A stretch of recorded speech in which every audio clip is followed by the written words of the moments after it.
welcome to the Vault Report, Creighton basketball edition. I'm here with assistant coach Jalen Courtney-Williams. I appreciate the time. How you doing? I know the ball is it's rolling. The season's getting started. How you feeling? Yeah, I mean, ready or not, here we come, right? No, I'm happy to be here. I appreciate you having me on and allowing me to represent the Blue Jays, man. So no, we're having some fun. Definitely. And, obviously I want to talk about this offseason, the year ahead. Obviously you guys coming off last year, I always like to ask a question with the run that you guys made. Obviously, kind of a heartbreak ending. There's always, unless you win the championship, there's always that next step you could have got to. Was there a point in the offseason at all you kind of got to sit back and just kind of like say, you know what, that was a heck of a year, despite, again, that the final seconds? Yeah, for sure. I mean, I'll say this: every team, every year has their own storyline and adversities and things like that. So, while that was tough, a few weeks after, you definitely had an opportunity to sit back and just appreciate that team and that year for what it was. I mean, we had some ups and downs. We definitely faced some adversity and some triumphs as well. And we there are pieces of that team that are no longer with us. And so you want to be able to celebrate, what we did and we're able to overcome in some of those instances. So yeah, that happened for sure, but it hurt. It definitely hurt. Definitely. And, obviously, some pieces obviously left in the state of college basketball now. You lose some, you also can bring in a lot of talent, but you guys also have a couple, absolute, obviously, studs coming back. I want to start just kind of with Ryan and Trey. What's Yeah. been the focus for them this off season? Again, great players, but, just what have you been focusing on with them, the coaching staff, in terms of their next step, their next improvement?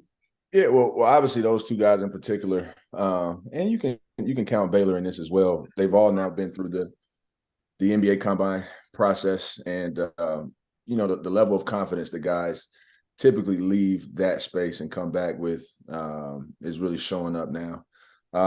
This team requires a different version of the three of them. Essentially, there's a lot of leadership that they've had to bring to the table, and based on the team that we have now, they've been able to do so. So it's been a fun summer for them. They've grown up even more. People forget that a guy like Trey was just a sophomore last year, and even Ryan. You think about 2 years ago, him being a reserve, or 3 years ago rather, he was a reserve on that team, and it's been a quick journey for him to get to this point, but there's still a maturation process that those guys have been able to be a part of, and it's starting to show itself now. So we're excited about that. Absolutely. And, part of that, with the offseason, you see two new coaches, coming into the Big East with, English at Patino, Cooley switching Yeah. places. 2 years ago, there was a lot of, movement within coaches within the Big East. How, I don't want to say important, but great is it to have a coach like McDermott, who has now been there, the longest of any coach right now, at their current school. How much does that help, even with, again, an influx of new players and with this offseason, having that, continuous leader up front?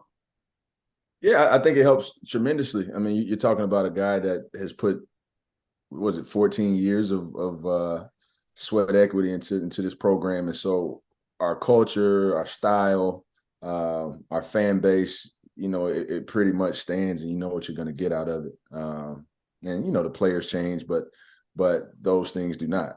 And so it helps, being able to have that carryover from year to year. Obviously, this is year 3 for me, and you're talking about, like I said, a 14-year process. It just engulfs you. And you can't get away from it. So it's been great. Obviously, the league it was already tough. A top 2 league in college basketball has gotten even stronger and even tougher with the addition of coaches and some movement going on in there. So it's I might lose the rest of my hair by the time this season is over with, but looking forward to it though. Oh, absolutely. And, as tough as the league has been, obviously you guys have been consistent. You guys have been, one of those top teams if we're looking at, recent history. Like we said, there's obviously some key departures, but you guys brought some key newcomers in as well. Yeah. And you just talk about how the new guys are Steven Isaac, Jonathan, Sterling. I know I'm missing a couple there, but just what has been the focus for you guys, kind of getting them established into Creighton culture and also being, again, key impact players coming this season? Well, yeah, all of those new guys that you speak about, they all fit, to begin with. So it's not like they had to come and change themselves at all. It's just a matter of gaining confidence and being comfortable around new teammates and a new system. Be it whether you're a freshman, that already has a learning curve within itself. But then Steven, Isaac, Jonathan, guys like that have been ingrained in certain type of styles. Before they got here. It takes a second for them. Obviously, the Bahamas trip this summer was huge for them and for our team to get those practices under their belt, to get game settings under their belt, and then just to help build chemistry with this group. It's been great. Yeah. And one, I don't know if you can speak to specifically, but a guy like Ashworth, someone who's, he's coming in, I think he averaged 16 and 4, shot the ball well. What's impressed you most kind of about him, not just in the offseason, but early on in practices? His personality, it jumps off the page. He doesn't meet a stranger. And that's huge when you're talking about being a new guy in the locker room. And then, his leadership ability really is off the charts. He's nonstop talking, and he competes, and he gives an honest day's work, every day out. And then, he really can do some things on the basketball court as well. So those things definitely pop out. His IQ is really high as well. So he's been a really pleasant and strong addition to our ball club. Definitely. And, just style of play, what you guys going into this year, what can, Creighton fans, are we gonna expect the same thing, with these new pieces? I feel like you guys are pretty versatile. You guys have been, but just in terms of your style of play, what you're excited about that may be, a little bit different this year, maybe in years past. Yeah, I would like to think our depth will really stand out this year. I think we'll be able to play with the pace that we like to play with. Our ability to shoot it at, all 5 spots, honestly, now with, Ryan adding the 3 ball to his game and being comfortable shooting it. I think that'll be a different level this year than at least the years that I've been a part of the last 2 years. What else? Obviously, we're gonna try to defend the ball, Yeah. in a similar fashion that we've done in recent history. But I think we'll be able to have some fun on the offensive end. Absolutely. And, last question, like I said, I know you're busy, so I don't want to take too much of your time, but you did mention, it's all good. you did It's all mention good. defense.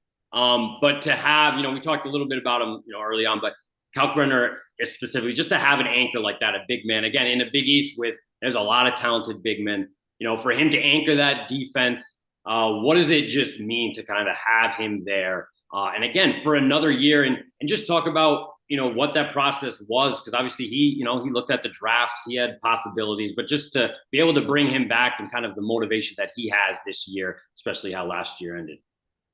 Yeah, again, you go through that process, and guys typically come back with a different type of confidence and swagger, and he did just that. But being able to coach him, man, I tell you, I told somebody this one day. Guys go their entire career and they never get to coach a guy like this.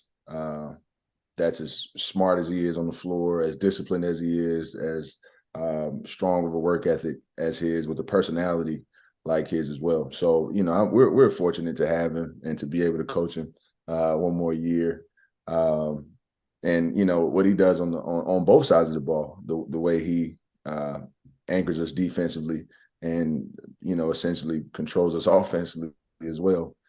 It's pretty special. It's pretty special. And then he's been an unbelievable leader and captain for a young guy like Fred King, who's really coming along and taking steps. But make no mistake about it, Ryan's played a huge part in everybody's growth. Absolutely.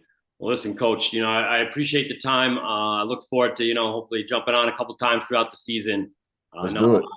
high expectations, but that means you guys are doing something right, and you guys Hey, continually do each year. So I hey, appreciate what's before you go? What's your favorite book behind you? I see a lot of reads back there. What you got? Oh man, putting me on the spot. I Yeah, think let's pick one for him. I might go grab it if I don't have it. all right. I'm gonna go with the world's finest cigars, or Ooh, okay. Addiction by Design. If you want to get really into it, about kind of Okay. gambling machines, the addiction behind Vegas and a lot of the games. But I will tell you Oh this: wow. a lot of these books. My wife's a doctor, so she's reading most of these books. So I'm gonna Got go it. with I That's get why that. I grabbed the cigar book. I might go grab that cigar book. I like the cigar. So Yeah, have a cigar with it. And, pretend you're gonna like roll your own cigars one day. there you go. There you go. Well, now I appreciate you, Nathan. Listen, I appreciate Jalen, and yeah, we'll be in touch. Thank you.